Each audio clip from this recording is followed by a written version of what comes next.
ప్రతి ఒక్కరూ ఆరాధన చేద్దాం. పరిశుద్ధమైన బైబిల్ గ్రంథంలో నుంచి కొత్త నిబంధన గ్రంథము మత్తయి సువార్త 15వ అధ్యాయము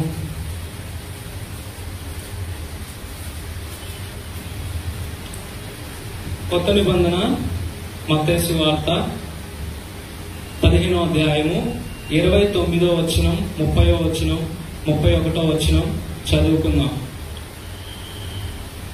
అందరం చదువుకుందాం ఒకసారి. యేసు అక్కడి నుండి వెళ్లి గలిలయ సముద్ర తీరమునకు వచ్చి కొండెక్కి అక్కడ కూర్చుండగా బహుజన సమూహములు ఆయన యొద్దకు కుంటివారు, గ్రుడ్డివారు, మూగవారు, అంగహీనులు మొదలైన అనేకులను తీసుకుని వచ్చి ఆయన పాదముల యొద్ద పడవేసిరి. ఆయన వారిని స్వస్థపరిచెను. మూగవారు మాట్లాడుటయును, అంగహీనులు బాగుపడుటయును, కుంటివారు నడుచుటయును, గుడ్డివారు చూచుటయును జనసమూహము చూచి ఆశ్చర్యపడి ఇశ్రాయేలు దేవుణ్ణి మహిమపరచిరి. చాలు. ఇక్కడ మనం చదివినట్లయితే 15వ అధ్యాయంలో చదివాం ఇప్పటి వరకు. 29 మరి 30, 31 వచనాలు చదివాం. యేసుక్రీస్తు ప్రభువారు మనకి ఆయన గురించి చాలా విషయాలు తెలుసు. మనం రక్షించబడిన రోజు నుంచి ఇప్పటి వరకు యేసుక్రీస్తు ప్రభువారి గురించి వింటూనే ఉన్నాం. అయితే యేసుక్రీస్తు ప్రభువారు గలిలయ సముద్ర తీరానికి వచ్చి కొండ మీద కూర్చున్నప్పుడు ఆయన యొద్దకు బహుజన సమూహములు వచ్చాయి. అందులో బహుజన సమూహములలో ఎవరు ఉన్నారంటే కుంటివారు ఉన్నారు, గ్రుడ్డివారు ఉన్నారు, మోగవారు, అంగహీనులు మొదలైన అనేకులను తీసుకొని వచ్చి ఆయన పాదముల యొద్ద పడవేసిరి. ఆయన వారిని స్వస్థపరిచిన. అప్పుడు ఏం జరిగిందంటే మూగవారు మాట్లాడుట, అంగహీనులు బాగుపడుట, కుంటివారు నడుచుట, గుడ్డివారు చూచుట జన సమూహము చూచి ఆశ్చర్యపడి ఇశ్రాయేలు దేవుణ్ణి మహిమపరిచిరి. ఈరోజు ఇక్కడ మనం చూసినట్లయితే మహిమపరిచిరి. ఏం చేశారు? అక్కడ ఉన్న వాళ్ళందరూ మహిమపరిచారు దేవుణ్ణి. ఆయన్ను ఇశ్రాయేలు దేవుణ్ణి మహిమపరిచారు. ఇప్పుడు కూడా మనము కూడా మరి రక్షింపబడిన మనము కూడా దేవుని సన్నిధిలోకి వచ్చి మనం ఏం చేయడానికి వచ్చామంటే ఇప్పుడు దేవుణ్ణి మహిమపరచడానికి వచ్చాం. ఈ ప్రభుదినం దేవుడు మనకి ఎందుకు ఇచ్చాడంటే ఆయనను మహిమపరచడానికి, ఇశ్రాయేలు దేవుణ్ణి మనము మహిమపరచడానికి దేవుడు మనకి ఇచ్చాడు. కాబట్టి చూస్తే పరిశుద్ధమైన బైబిల్ గ్రంథంలో అసలుకి ఇక్కడ మనం ప్రాముఖ్యంగా చూస్తే ఇక్కడ ఏం కనపడుతున్నారు, ఎవరు కనపడుతున్నారంటే ఒక అంగహీనులు కనపడుతున్నారు, మోగవారు కనపడుతున్నారు, ఇంకా గ్రుడ్డివారు కనపడుతున్నారు. వీళ్ళందరూ కూడా స్వస్థపరచబడుతూ వచ్చారు యేసుక్రీస్తు ప్రభువారి చేత. వీరందరూ అంటే వీళ్ళలో ఉన్నటువంటి ప్రాముఖ్యత ఏంటంటే వీళ్ళొక రోగులు, వీళ్ళొక బలహీనులు, వీళ్ళొక నడవలేని స్థితిలో ఉన్న వాళ్ళు, చూడటానికి కళ్ళు లేనటువంటి వాళ్ళు. ఇలాంటి స్థితిలో ఉన్న వారిని యేసుక్రీస్తు ప్రభువారి వద్దకు తీసుకొని వచ్చారు. అప్పుడు యేసుక్రీస్తు ప్రభువారు ఆయన స్వస్థపరిచాడు. అయితే మనకు తెలుసు, గుడ్డివారి గురించి తెలుసు, కుంటివారి గురించి తెలుసు, వీళ్ళందరి గురించి తెలుసు. వాళ్ళ యొక్క బాధలు కూడా మనకు తెలుసు. కొన్ని వాళ్ళ యొక్క కుంటివారు గాని గుడ్డివారు గాని ఇలాగ బలహీనులుగా ఉన్న వారి యొక్క బాధలు మనం ఒకసారి చూద్దాం. చూడండి పరిశుద్ధమైన బైబిల్ గ్రంథంలో నుంచి మార్కు సువార్త 5వ అధ్యాయము, మార్కు సువార్త 5వ అధ్యాయము 25వ వచనం. 12 ఏండ్ల నుండి రక్తస్రావం గల రోగ 12 ఏండ్ల నుండి మార్కు సువార్త 5వ అధ్యాయము 25వ వచనము. అదేనా? 12 ఏండ్ల నుండి రక్తస్రావం కలిగిన రోగం కలిగిన ఒక స్త్రీ ఉండెను. ఆమె అనేక వైద్యుల చేత ఎన్నో తిప్పలు పడి తనకు కలిగినదంతయు వ్యయము చేసుకుని ఎంత మాత్రమును ప్రయోజనము లేక మరింత సంకటపడ్డ. చాలు. ఇక్కడ మనం రక్తస్రావం కలిగిన స్త్రీ గురించి చూడట్లేదు కానీ అక్కడ ఒక రోగం కలిగినప్పుడు ఆ రోగం ద్వారా వచ్చేటటువంటి బాధ ఏంటి, ఆ రోగం ద్వారా వచ్చేటటువంటి బలహీనత ఏంటి, ఆ రోగం ద్వారా వచ్చేటటువంటి బాధ ఏంటంటే అక్కడ చూసినట్లయితే ఆమె అనేక వైద్యుల చేత ఎన్నో తిప్పల పడింది. ఇక్కడ మనం చూడాల్సింది ఏంటంటే తిప్పలు పడిపోతా ఉందంట ఆమె. అయితే తిప్పల గురించి, బాధల గురించి ఎంతగా పడిందంటే ఎంతో మంది వైద్యుల చేత చూపించుకున్నా గాని ఏ ప్రయోజనం కూడా లేదన్నటువంటి పరిస్థితిలో ఉంది. తనకు కలిగినదంతయు కూడా వ్యయం చేసుకునేటటువంటిది స్థితిలో ఉంది. ఎంత మాత్రము ప్రయోజనం లేక మరింత సంకట పడేను. చూడండి, ఇక్కడ ఈ రోగులు ఎవరైతే ఉన్నారో వారి యొక్క జీవన విధానం చూస్తే, రోగులుగా ఉన్న వారి యొక్క జీవన విధానం చూస్తే ఎంతో బలహీనులుగా ఉంటారు, ఎంతో వేదన కలిగిన వారుగా ఉంటారు, ఎంతో దిగులుతో ఉంటారు, ఎంతో మరి దుఃఖంతో ఉంటారు, ఏడుస్తూ ఉంటారు. రోగం కలిగిన వారు సంకటాలు పడేటటువంటి వారు, రోగం కలిగిన వారు వారి యొక్క జీవితంలో ఏదో కోల్పోయినటువంటి ఆ యొక్క ఆలోచనలు, వారి యొక్క తలంపులు ఏమంట అనేకమైన తిప్పలు పడింది. ఎన్ని తిప్పలు పడింది? ఎన్నో తిప్పలు పడింది. ఎంతమంది డాక్టర్స్ దగ్గరికి వెళ్ళింది? ఎంతో మంది డాక్టర్స్ దగ్గరికి వెళ్ళింది, వైద్యుల దగ్గరికి వెళ్ళింది. ఎక్కడికి వెళ్ళినా గానీ ఏం లేదు, స్వస్థత లేదు. ఆ రోగం కలిగిన వారు యేసుక్రీస్తు ప్రభువారి వద్దకు వచ్చినప్పుడు కుంటివారు, గుడ్డివారు, మూగవారు వీళ్ళందరూ కూడా ఎన్నో ప్రయత్నాలు చేసి ఉంటారు, ఎంతో మంది దగ్గరికి వెళ్ళుంటారు, ఎన్నో తిప్పలు పడి ఉంటారు. కానీ వాళ్ళకి ఎక్కడ కూడా ఏ ప్రయోజనము వారికి దొరకలేదు. ఎలాంటి వైద్యము వాళ్ళకి మెరుగైన వైద్యం. చాలా మంది అంటారు చాలా సందర్భాల్లో ఈ హాస్పిటల్ కంటే ఇంకొక హాస్పిటల్లో చాలా మెరుగైన వైద్యం చేస్తారు, చాలా నాణ్యమైన టాబ్లెట్స్ ఇస్తారు, ఇలా బాగా చూసుకుంటారంటారు. కానీ ఇక్కడ వాళ్ళు ఎన్నో వైద్యుల దగ్గరికి, ఎంతో మంది వైద్యుల దగ్గరికి వెళ్ళారు. కానీ వాళ్ళకి ఏం దొరకలేదు, స్వస్థత దొరకలేదు, వాళ్ళకి నెమ్మది దొరకలేదు, వాళ్ళకి శాంతి దొరకలేదు. చూడండి, పరిశుద్ధమైన బైబిల్ గ్రంథంలో నుంచి అదే మార్కు సువార్త 5వ అధ్యాయము ఇంకొక లక్షణాలు చూద్దాం. 5వ అధ్యాయము 4వ వచనం. మార్కు సువార్త 5వ అధ్యాయము 4వ వచనం. పలుమారు వాని కాళ్లను చేతులను సంఖ్యలు వేసి బంధించినను వాడు ఆ చేతి సంఖ్యలను తెప్పి కాలి సంఖ్యలను తుత్తునీలుగా చేసిన గనుక ఎవడును వానిని సాధుపరచును. మరి చూడండి, మనం ఎప్పుడైనా హాస్పిటల్ దగ్గరికి వెళ్తే అక్కడ మత్తు మందు ఇస్తారు కదా, కొన్ని ఆ మందుల ప్రభావం లోపల రోగం కలిగిన వాళ్ళు ఎవరైనా ఆ మందుల ప్రభావం ఎలా ఉంటదంటే కొట్టుమిట్టాడుతూ ఉంటారు, మంచం మీద అటు ఇటు తిరుగులాడుతూ ఉంటారు. ఫర్ ఎగ్జాంపుల్, మా నాన్నగారు అప్పుడు హాస్పిటల్లో ఉన్నప్పుడు ఆయనకి లివర్ చెడిపోయి తాగి అంతా నాశనం చేసుకున్నాడు. ఆ సందర్భంలో మా నాన్నకి చాలా టాబ్లెట్స్ ఇచ్చారు, ఇంజక్షన్లు చేశారు, తర్వాత సెలైన్ బాటిల్స్ అవి ఎక్కించారు.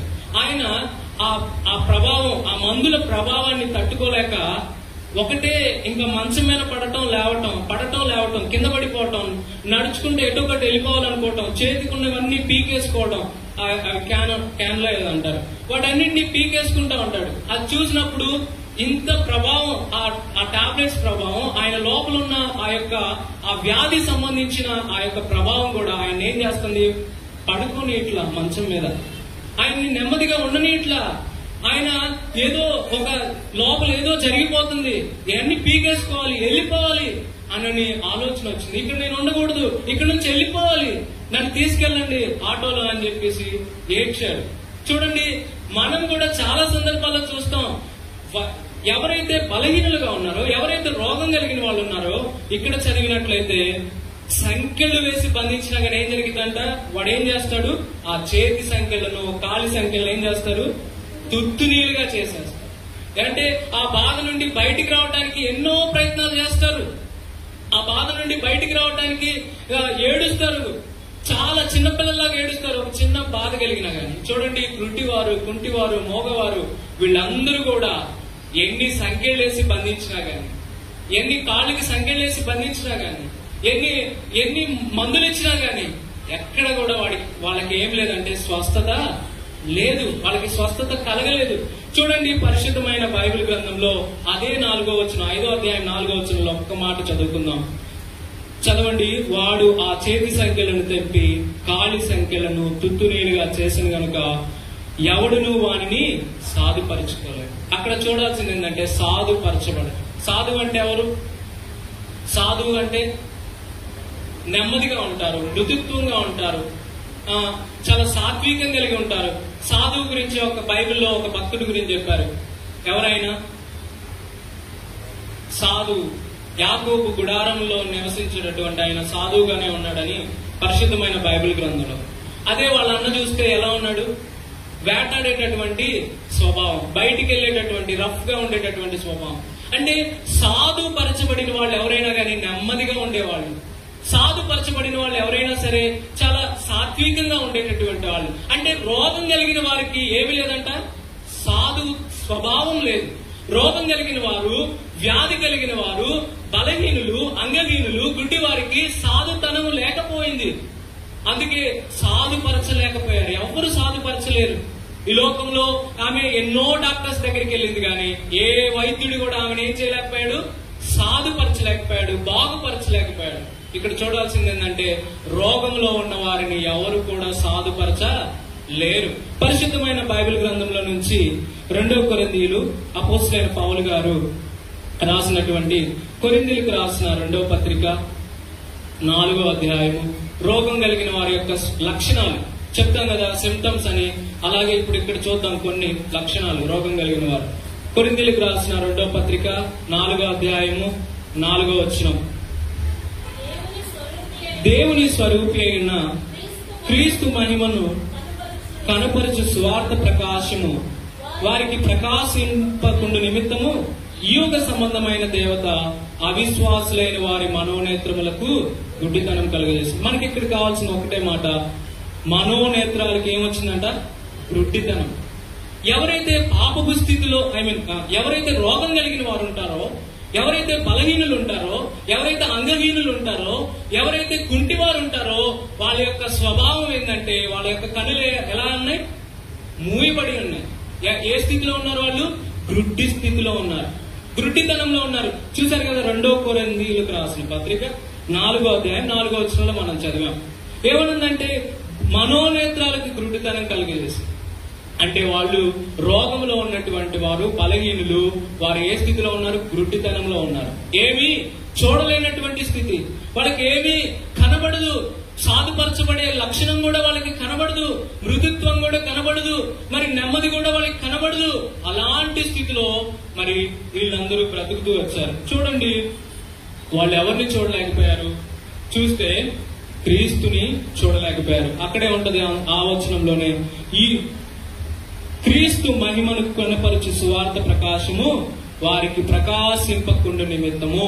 అంటే యేసుక్రీస్తు ప్రభువారి యొద్దకు వాళ్ళందరూ తీసుకురావడానికి ముందు యేసుక్రీస్తు ప్రభువారి యొక్క ప్రకాశం కనపడకుండా ఏం చేసింది? సాతాను వాళ్ళని గ్రుడ్డితనంతో కప్పివేసింది. వాళ్ళ కన్నులు, వాళ్ళ మనోనేత్రాలు మూసివేసింది. అందుకే చూసాం కదా, ఎన్ని తిప్పలు పడినా, ఎంతమంది వైద్యుల దగ్గరికి వెళ్ళినా వాళ్ళకి ఏ ప్రయోజనం లేదు. వాళ్ళని కాళ్ళు చేతులకి సంఖ్యలు వేసినా గానీ ఏ ప్రయోజనం లేదు, ఏమి ప్రయోజనం లేదు వాళ్ళకి. మరి ఇంకా చెప్పాలంటే సాతాను వాళ్ళ కన్నులు ఏం చేసింది? మూసివేసింది, గుడ్డితనంలో ఉంచింది. చూడండి, పరిశుద్ధమైన బైబిల్ గ్రంథంలో నుంచి ఇంకొక లక్షణాన్ని చూద్దాం. మరి రోగం కలిగిన వారి యొక్క లక్షణం మత్తయి సువార్త 12వ అధ్యాయము, మత్తయి సువార్త 12వ అధ్యాయము 9వ వచనం. 12:9 మత్తయి సువార్త. ఆయన అక్కడ నుండి వెళ్లి వారి సమాజ మందిరంలో ప్రవేశించినప్పుడు ఇదిగో ఊచ చేయగలవాడొకడు కనబడెను. చాలు. ఊచ చేయి అంటే ఏంటి? ఇంకా చెయ్యి పని చేయకుండా అంతే ఉండిపోతుంది కదా.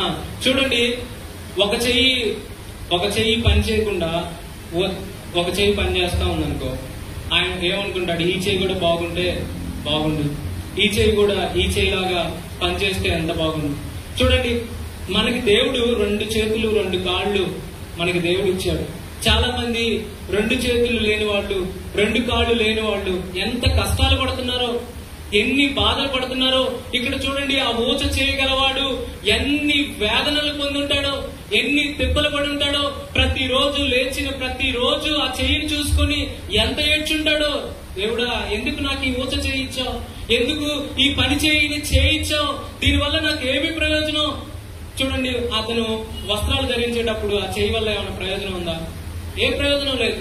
మరి భోజనం తీసుకునేటప్పుడు లేదా ఏదైనా ఒక వస్తువులు పట్టుకునేటప్పుడు ఎవరికైనా ఒక సహాయం చేయడానికి అందించడానికి ఆయన చెయ్యి పనికొస్తుందా? పనికిరాదు. ఊచ చేయగల వాడు. ఆయన ఎంత బాధపడి ఉంటాడో, మానసికంగా ఎంత వేదన చెందుంటాడో. ఒక్కసారన్నా నా చెయ్యి ఈ చెయ్యి వలె బాగైతే బాగుండు, ఈ చెయ్యిలాగా ఈ ఊచ చెయ్యి బాగైతే బాగుండు అని ఆయన ఎన్నో కన్నీళ్లు కార్చుండు. అందుకే చూడండి, ఆ యొక్క స్వభావం ఏంటంటే రోగం కలిగిన వారు లోపల ఏం చేస్తారు? వేదన పడతారు. లోపల ఏడుస్తారు. రోగం కలిగిన వాళ్ళు బయటికి చెప్పలేరు. బయటికి చెప్పినా ఎవరైనా నవ్వుతారేమో, బయటికి చెప్పినా ఎవరైనా ఎగతాళిగా మాట్లాడతారేమో అని వాళ్ళు బాధపడుతూ ఉంటారు. వాళ్ళ యొక్క బాధని నువ్వు నేను వర్ణించలేము. అంతే కదా, లోకంలో ఒక సామెత ఉంది, ఒడ్డు నిలబడిన వాడికి ఏం తెలీదు, నీళ్ళలో ఉన్నవాడికి లోతు తెలిసిద్దని. ఆ రోగంలో ఉన్న వారి లోపలికి వెళ్ళి చూస్తే వాళ్ళు ఎంత బాధపడుతున్నారో, రోగం కలిగిన వారి యొక్క లోపలికి వెళ్ళి చూస్తే ఆ గుడ్డివారు ఎన్నిసార్లు ఏడ్చుంటారు. ఈ ప్రపంచాన్ని అంతటినీ చూడాలి కదా, ఈ ప్రపంచంలో ఉన్న నా తల్లిదండ్రులు నేను చూడాలి కదా, దేవుడు ఈ లోకంలో ఉన్న ప్రతి మనిషిని నేను చూసేవాడు కదా అని గుడ్డివారు ఎంత ఏడ్చుంటారో. అంగహీనులు ఈ ఊత చేయగలవాడు చూడండి ఎంత ఏడ్చుంటాడో. మరి ఇంత బాధలో, ఇంత దుఃఖంలో చూడండి ఎంత ఏడ్చుంటారో. ఇప్పుడు మనం చూసాం కొన్ని లక్షణాలు రోగం కలిగిన వారు. అదే 12వ అధ్యాయము 22వ వచనంలో చూడండి. మత్తయి సువార్త 12వ అధ్యాయము 22వ వచనం. మత్తయి సువార్త 12వ అధ్యాయము 22వ వచనం. అప్పుడు దెయ్యము పట్టిన గుడ్డివాడును మోగవాడునైన ఒకడు ఆయన యొద్దకు తేబడును. ఆయన వానిని స్వస్థపరిచినందున ఆ మోగవాడు మాట్లాడ శక్తియు చూపును గలవాడాయను. చూడండి, ఒక మూగవాడు, మాటలు రానటువంటి వాడు, ఆయన దెయ్యం పట్టిన వాడు ఎలా ఉన్నాడంటే ఆయన యొద్దకు తీసుకురాబడి ఉన్నాడు. అప్పుడు దేవుడు ఏం చేశాడు? ఆయన్ని స్వస్థపరిచాడు. స్వస్థపరిచిన వెంటనే ఆయన ఏం చేశాడు? మాటలాడ శక్తియు చూపును గలవాడై ఉన్నాడు. మాట్లాడే శక్తి ఈ లోకంలో ఎంత ఇప్పటికి చూడండి, మోగవాళ్ళని మాట్లాడించడానికి ఏ వైద్యులైనా చేయగలిగారా? ఎవరు చేయలేరు. ఒక దేవుడు మాత్రమే మోగతనంతో ఎంత మాటలు అందరూ మాట్లాడుతున్నప్పుడు, అందరూ బాగా వాళ్ళ తల్లిదండ్రుల్ని అమ్మ నాన్న అని పిలుస్తున్నప్పుడు, అందరూ వాళ్ళు బాగా పుస్తకాలు తీసి బయటికి చదువుకునేటప్పుడు, లేకపోతే అందరితో అలాగూ షికారుకి వెళ్ళేటప్పుడు ఈ మోగవాడు, మాటలు రానివాడు సంతోషంగా ఉంటాడా? ఏమన్నా నవ్వుతూ ఉంటాడా? వాళ్ళని చూసినప్పుడల్లా ఏమనిపించింది? మాట్లాడే ప్రతి ఒక్కళ్ళని చూసినప్పుడల్లా నేను కూడా మాట్లాడితే బాగుండు, నేను కూడా నవ్వితే బాగుండు వీళ్ళతో కలిసి. కానీ నాకేం లేదు, మాట్లాడడానికి దేవుడు నాకు ఇవ్వాల. నన్ను మోగవాడిగా పుట్టించాడు.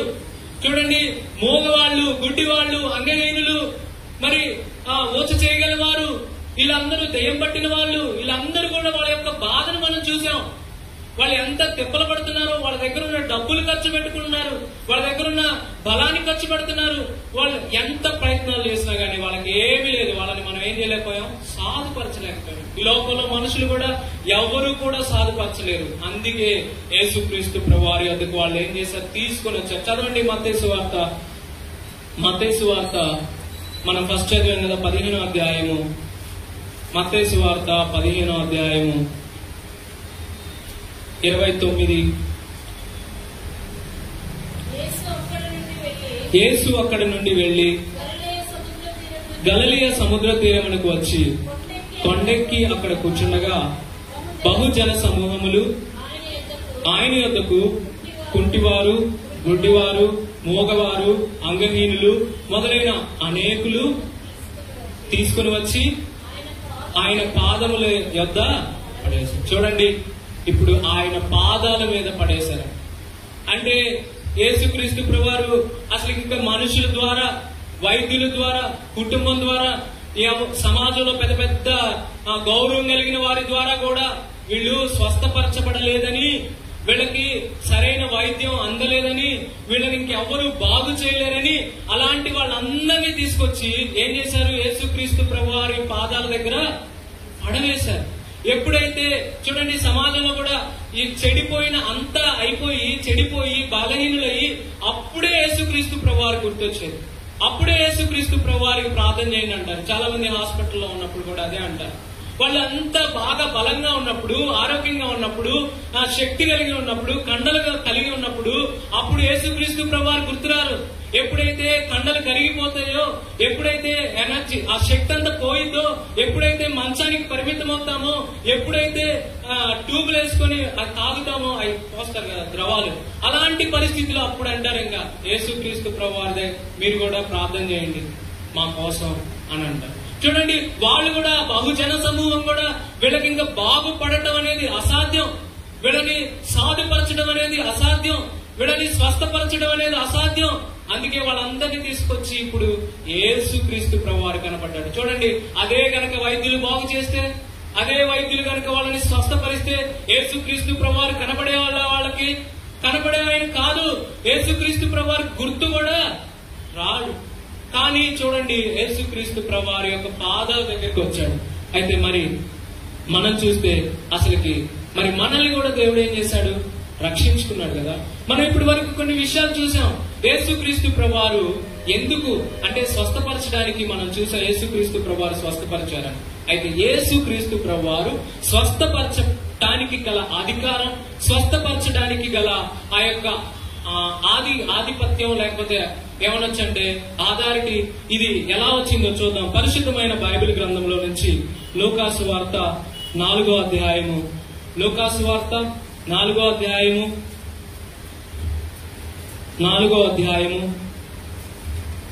వచనం చదువుకుందాం.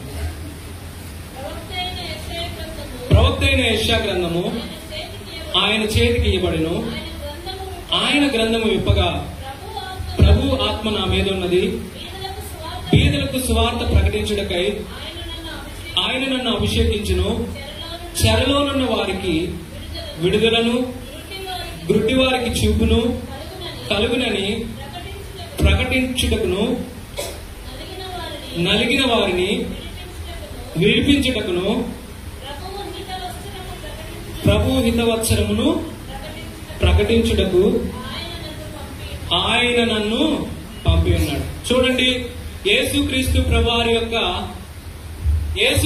ప్రభువారు స్వస్థపరచడానికి, యేసుక్రీస్తు ప్రభువారు గుడ్డి వారికి చూపివ్వడానికి, యేసుక్రీస్తు ప్రభువారు ఓచ చేయగలవాడి చెయ్యిని బాగు చేయడానికి, యేసుక్రీస్తు ప్రభువారు మోగవాడి యొక్క ఆ నాలుగును లేకపోతే ఆ స్వరాన్ని, కంఠాన్ని మార్చివేసి ఆయన మాట్లాడేటటువంటి శక్తినివ్వడానికి ఎలాగో అధికారం వచ్చిందంటే యేసుక్రీస్తు ప్రభువారు పుట్టక మునిపే ఆయన ఎలా ప్రవచించబడ్డాడు. యేసుక్రీస్తు ప్రభువారు ప్రవచనం ద్వారా ఈ లోకానికి వచ్చాడు. ఎందుకోసం వచ్చాడు యేసుక్రీస్తు ప్రభువారు? బీదలకు స్వార్థ ప్రకటించుటకై తండ్రి అయిన దేవుడు ఆయన ఏం చేశాడు? అభిషేకించాడు. ఇంకా చెప్పాలంటే చెరలో ఉన్న వారిని ఏం చేయాలని? విడిపించాలని. యేసుక్రీస్తు ప్రభువారు గుడ్డి వారికి ఏమి ఇవ్వాలని? చూపునివ్వాలని. చూడండి, యేసుక్రీస్తు ప్రభువారు ఈ విధంగా చేయడానికి గల అధికారం ఎక్కడి నుంచి వచ్చింది? లోకంలో అందరూ అంటారు కదా, మాకు లేడా దేవుడు, మాకు లేడా మా దేవుడు అని అంటారు. ఆ దేవుడికి అధికారం ఉందా? ఆ దేవుడికి శక్తి ఉందా? అయితే యేసుక్రీస్తు ప్రభువారికి అధికారం కలదని యేసుక్రీస్తు ప్రభువారు పుట్టక మునిపే ఆయన కొరకే ప్రవచనాలు అనేవి వచ్చాయి. దేవుడే ప్రవచనాలు ఇస్తూ వచ్చాడు. చూడండి, పరిశుద్ధమైన బైబిల్ గ్రంథంలో ఉంది. అందుకే ఆశామాషాగా యేసుక్రీస్తు ప్రభువారి దగ్గరికి తీసుకురాలా.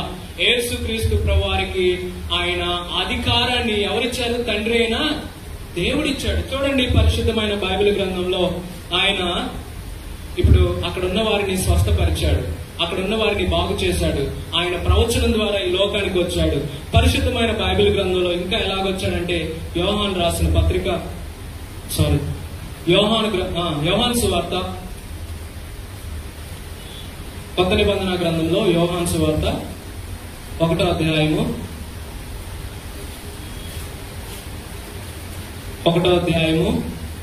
14వ వచనం. ఆ వాక్యము శరీరధారి అయి కృపా సత్య సంపూర్ణుడిగా మన మధ్య నివసించును. తండ్రి వలన కలిగిన అద్వితీయ కుమారుని మహిమ వలె మనము ఆయన మహిమను కనుగొంటుంది. చూడండి, ఆ వాక్యము, ఏ వాక్యము? పరిశుద్ధమైన బైబిల్ గ్రంథం యోహాను సువార్తలో 1:1 ఏమనుందంటే, ఆది యందు వాక్యము ఉండెను, వాక్యము దేవుని యొద్ద ఉండెను, వాక్యము దేవుడై ఉండెను. ఆ వాక్యమే, ఆ దేవుడై ఉన్న వాక్యమే ఎక్కడికి వచ్చిందంట? శరీరధారి అయ్యి ఈ లోకల్ మన మధ్యలోకి వచ్చింది.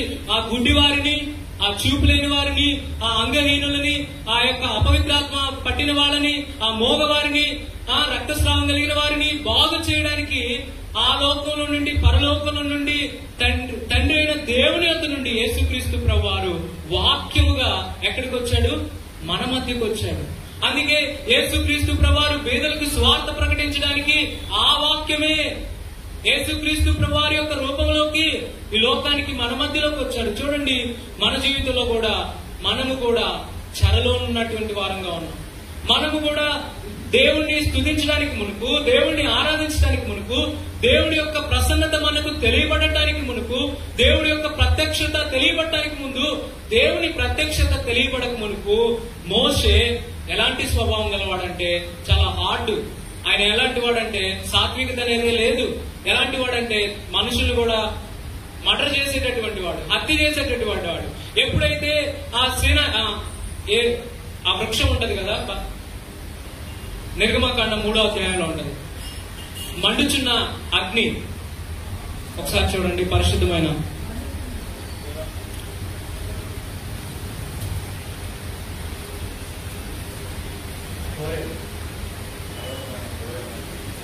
చూడండి 3వ అధ్యాయంలో ఒకసారి వచ్చింది, 2వ వచనం ఉంది చూడండి. నిర్గమకాండం 3వ అధ్యాయము 2వ వచనం. ఒక పొద నడిమిని అగ్ని జ్వాలలో యెహోవా దూత అతనికి ప్రత్యక్షమాయెను.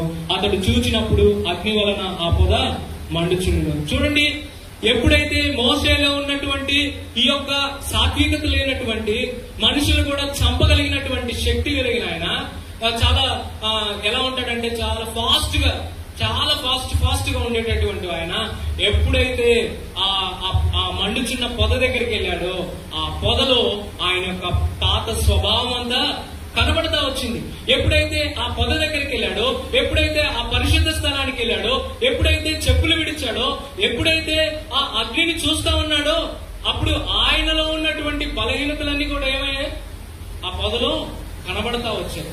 పరిశుద్ధమైన బైబిల్ గ్రంథం చెప్తుంది, యేసుక్రీస్తు ప్రభువారు శరీరధారిగా ఆ వాక్యముగానే ఆయన ఈ లోకానికి వచ్చినప్పుడు ఆ గ్రుడ్డి వారు, ఆ చూపు లేని వారు ఎవరైతే ఉన్నారో, అంగహీనులు, బలహీనులు, వీళ్ళందరూ కూడా పాపులు.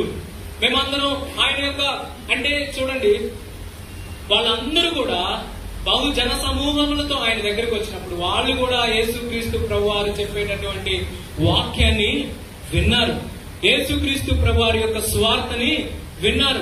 సువార్త వినిపించిన తర్వాతే, ఆ యేసుక్రీస్తు ప్రభువారి యొక్క సువార్త ఎప్పుడైతే వాళ్ళ దగ్గరికి వెళ్ళిందో, పరలోకం నుండి వచ్చిన దేవుని వాక్యం అని ఎప్పుడైతే తెలిసిందో, అప్పుడు వాళ్ళ హృదయంలో మేమందరం కూడా పాపులము అని తెలియజేయబడింది. పరిశుద్ధమైన బైబిల్ గ్రంథంలో తిమోతికి రాసిన పత్రిక 1 తిమోతి 3వ అధ్యాయము 16వ వచనం.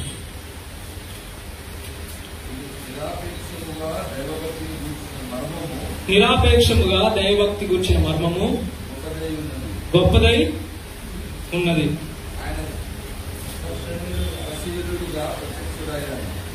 నిరాక్షేపముగా దైవభక్తిని కూర్చిన మర్మం గొప్పదై ఉన్నది. ఆయన సశరీరుడుగా ప్రత్యక్షుడైను, ఆత్మ విషయమున నీతిపరుడని తీర్పునందును, దేవదూతలకు కనబడను, రక్షకుడని జనములలో ప్రకటించబడింది. చూడండి, మనకు కావాల్సింది ఇక్కడ ఏంటంటే రక్షకుడని జనములలో ప్రకటించబడింది.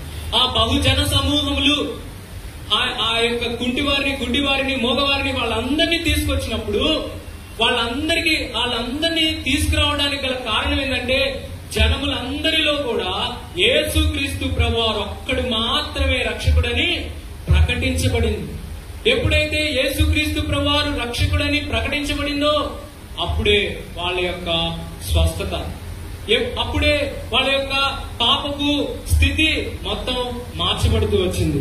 చూడండి, ఇక్కడ మనం చదివిన వాక్యం ప్రకారంగా అయితే యేసుక్రీస్తు ప్రభువారు వాక్యంగా వచ్చాడు. యేసుక్రీస్తు ప్రభువారు మనిషి రూపంలో వచ్చాడు. యేసుక్రీస్తు ప్రభువారు రక్షకుడిగా వచ్చాడు. అదేవిధంగా యేసుక్రీస్తు ప్రభువారు ఇంకేమి చేశారో చూద్దాం. హెబ్రీయులకు రాసిన పత్రిక 10వ అధ్యాయము, హెబ్రీయులకు రాసిన పత్రిక 10వ అధ్యాయము 10వ వచనం. యేసుక్రీస్తు యొక్క శరీరము ఒక్కసారి అర్పింపబడుట చేత ఆ చిత్తమును బట్టి మనము పరిశుద్ధపరచబడి ఉన్నాం. చూడండి, యేసుక్రీస్తు ప్రభువారు హెబ్రీయులకు రాసిన పత్రిక 10వ అధ్యాయం 10వ వచనంలో ఉంది. యేసుక్రీస్తు యొక్క శరీరము ఒక్కసారి అర్పింపబడుట చేత ఆ చిత్తమును బట్టి మనము పరిశుద్ధపరచబడి ఉన్నాం.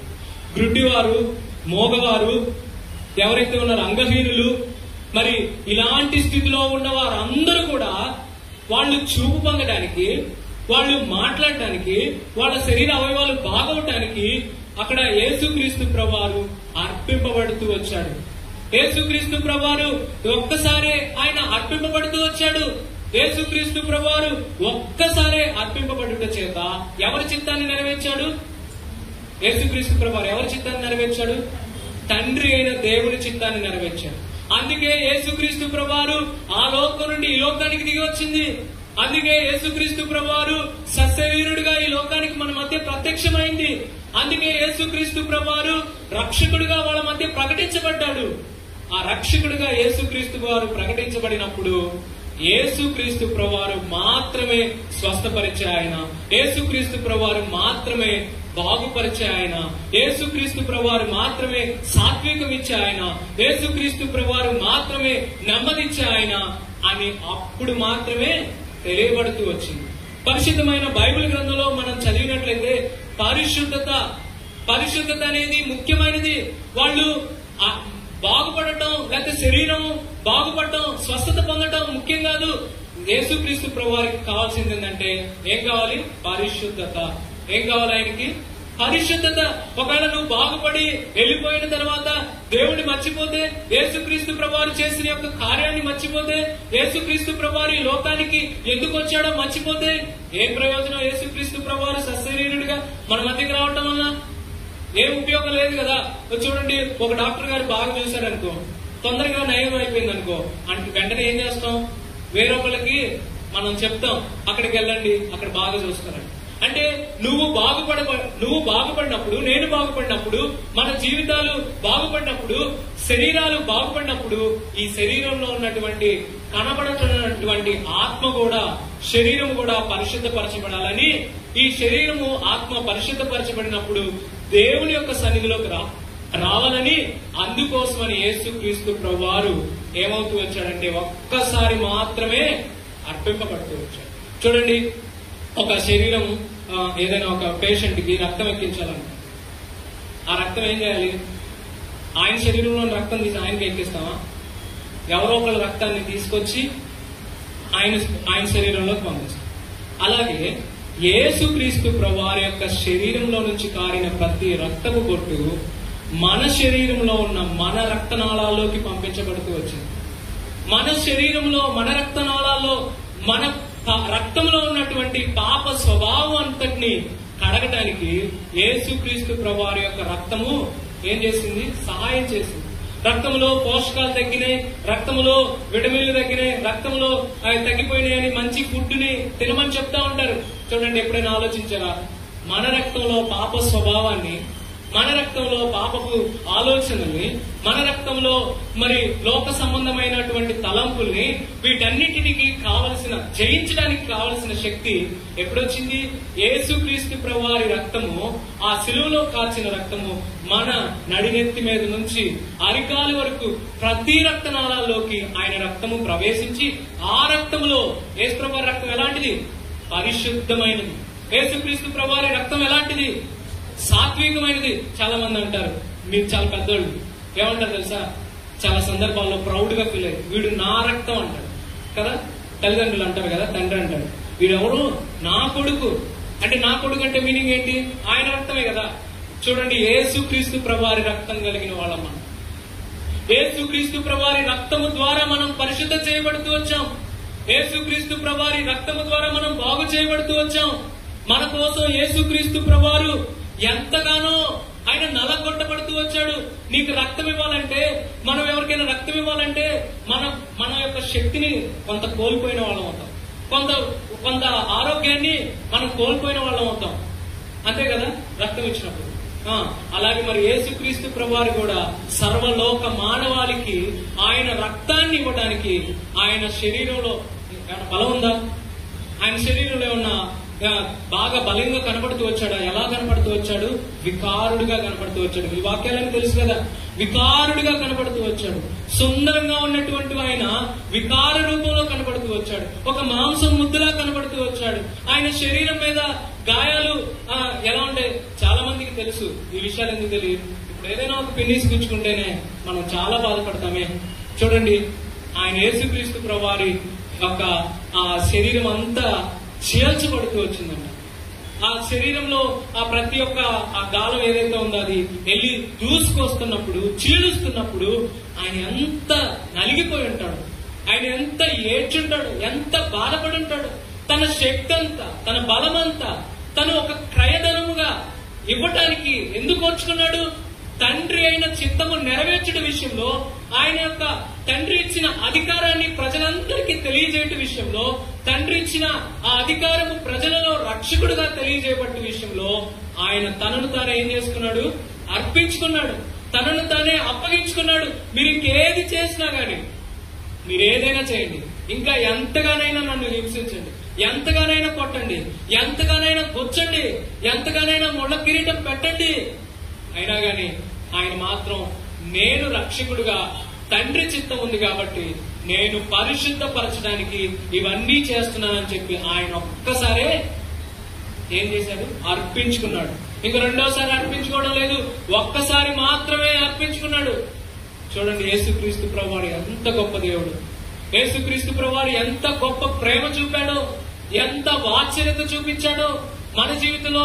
మనం కూడా మన యొక్క పాపపు స్థితిలో, మన యొక్క లోకంలో దేవుణ్ణి ఎరగకపోవడం, దేవుణ్ణి తెలుసుకోకపోవడం, మన దగ్గర ఉన్న బలాన్ని, మన దగ్గర ఉన్న ధనాన్ని మనం ఖర్చు పెట్టుకుని ముప్పతిప్పలు పడి ఎన్నో చోట్లకి వెళ్ళినా నెమ్మది ప్రశాంతత లేక మనం తిరుగులాడుతూ ఉన్నప్పుడు ఆ దేవుడే వాక్యంగా మన దగ్గరకు వచ్చి మనకు ఆయన పంపిన బిడ్డల ద్వారా ఆ వాక్యాన్ని వినిపించి మనల్ని ఏం చేశాడు? ఇప్పుడు ఆయన ఫస్ట్ స్వస్థపరిచాడు, రెండవదిగా పరిశుద్ధపరిచాడు. ఈ పరిశుద్ధత మూలంగా మనం ఇక్కడికి వచ్చి ఏం చేస్తున్నాం? దేవుణ్ణి మహిమ పరుస్తున్నాం. ఏం చేస్తున్నాం? అందరు చెప్పండి, ఏం చేస్తున్నాం? మహిమ పరుస్తున్నాం. మనం ఏదో ఆశామాషగా ఇక్కడికి వచ్చి కూర్చోలా, మనం ఏదో రావాలి కదా, ఆదివారం వచ్చింది మనం మందిరంలో దేవుణ్ణి ఆరాధన చేయాలని కాదు వచ్చింది. ఈయన ఇంత త్యాగం చేశాడు కాబట్టి అది గుర్తు చేసుకోవడానికి మనం వచ్చాం. దేవుణ్ణి ఏం చేయాలని దానికి వచ్చాం? మహిమపరచడానికి వచ్చాం, స్తుతించడానికి వచ్చాం. చూడండి, ఒక్క మాట చెప్పుకొని మనం ఆరాధనలోకి వెళ్దాం. పరిశుద్ధమైన బైబిల్ గ్రంథంలో హెబ్రీయులకు రాసిన పత్రిక 10వ అధ్యాయము 17వ వచనం. వారి పాపములను వారి అక్రమములను ఇకను ఎన్నటికి జ్ఞాపకం చేసుకోండి. చూడండి, యేసుక్రీస్తు ప్రభువారు ఎప్పుడైతే స్వస్థపరిచాడో, ఎప్పుడైతే బాగు చేశాడో, ముందు వాళ్ళ లోపల ఉన్నటువంటి పాపాలన్నిటినీ ఆయన యొక్క పరిశుద్ధమైన రక్తం ద్వారా కడిగేశాడు కదా. ఇంకెప్పుడు కూడా యేసుక్రీస్తు ప్రభువారు ఏం చేయడంట? జ్ఞాపకం చేసుకోవడం. ఆ గుడ్డివారు, ఆ చూపు లేని వాళ్ళు, అంగహీనులు, ఆ బలహీనులు, ఆ రోగంతో పట్టబడిన వాళ్ళు, లేకపోతే అపవిత్రాత్మ పట్టిన వాళ్ళు, అంతకు ముందు వాళ్ళ పూర్వపు స్థితి, పాపపు స్థితి, వాటన్నింటిని చూస్తే చాలా అసహ్యంగా ఉండొచ్చు. కానీ యేసుక్రీస్తు ప్రభువారు ఒక్కసారి అర్పించబడి ఆయన రక్తం ద్వారా వాళ్ళని కడిగిన తర్వాత, శుద్ధి చేసిన తర్వాత ఇంకెప్పుడు కూడా వాళ్ళ పాపాలను ఇంకెప్పటికీ కూడా జ్ఞాపకం చేసుకుంటాం. మనమైతే లోకంలో మనమైతే ఏమంటాం? జ్ఞాపకం చేసుకుంటాం. నేనేమనను అంటాం, కానీ తర్వాత మళ్ళీ ఏమంటాం? తప్పకుండా అంటాం. ఎవరో ఒకళ్ళు ఏదో ఒక సందర్భంలో ఏదో ఒకటి అంటాం. ఇంకెప్పుడు నిన్ను తిట్టనంటాం, కానీ తిడతాం. ఇంకెప్పుడు నీతో గొడవ పడిన అంటాం, కానీ గొడవ పడతాం. యేసుక్రీస్తు ప్రభువారు అయితే అన్నిటికీ కూడా పాపములను జ్ఞాపకం చేసుకోవడం. చూడండి, మనం ఇక్కడ చదివాం, ఇప్పటి వరకు చూసాం యేసుక్రీస్తు ప్రభువారి యొక్క గొప్పతనాన్ని గురించి, యేసుక్రీస్తు ప్రభువారి యొక్క త్యాగం గురించి, యేసుక్రీస్తు ప్రభువారు ఏ విధంగా రక్షకుడై పరిశుద్ధుడై ఆయన సశరీరుడిగా ప్రత్యక్షమై ఆయన యొక్క శరీరాన్ని అర్పించి ఆయన యొక్క రక్తములో మన పాపాలన్నీ కడిగి పరిశుద్ధపరిచి ఇక మన పాపాలని ఎన్నటికీ జ్ఞాపకం చేసుకోకుండా ఏం చేశాడు? మనల్ని సంతోషాన్ని ఇచ్చాడు మనకి. ఇప్పుడు అందుకోసం చివరిగా ఇంకా మనం ఫస్ట్ చదివిన వాక్యం చదువుకొని ఆరాధనలోకి వెళ్దాం. మత్తయి సువార్త 15వ అధ్యాయము చివరి వచ్చిన 31, 15:31. మోగవారు మాట్లాడుటయును, అంగహీనులు బాగుపడుటయును, కుంటివారు నడుచుటయును, గ్రుడ్డివారు చూచుటయును జన సమూహము చూచి ఆశ్చర్యపడి ఇశ్రాయేలు దేవుని మహిమపరచు. ఇప్పుడు మనము కూడా కుంటివారు చూడండి, వాళ్ళు చక్కగా నడుస్తున్నారు, చక్కగా పనిచేస్తున్నారు, గుడ్డివారు చూస్తున్నారు, అంగహీనులు బాగుపడ్డారు. ఇప్పుడు బాగుపడ్డారని వదిలేలా ఏం చేశారు? దేవుణ్ణి మహిమపరిచారు. మన జీవితంలో కూడా మనం కూడా బాగుపడిన వాళ్ళం కనుక మనము కూడా దేవుణ్ణి ఏం చేయాలి? మహిమపరచాలి, దేవుని స్తుతించాలి. ఆ విధంగా దేవుడు మనకి అవకాశం ఇచ్చాడు. దేవుడు మనల్ని ఆయన యొక్క సన్నిధిలో పరిశుద్ధమైన స్థలంలో కూర్చోబెట్టాడు. ఈ విధంగా మనం దేవుణ్ణి స్తుతించి ఆరాధిద్దాం. దేవుడి వాక్యం దీవించుకుందాం.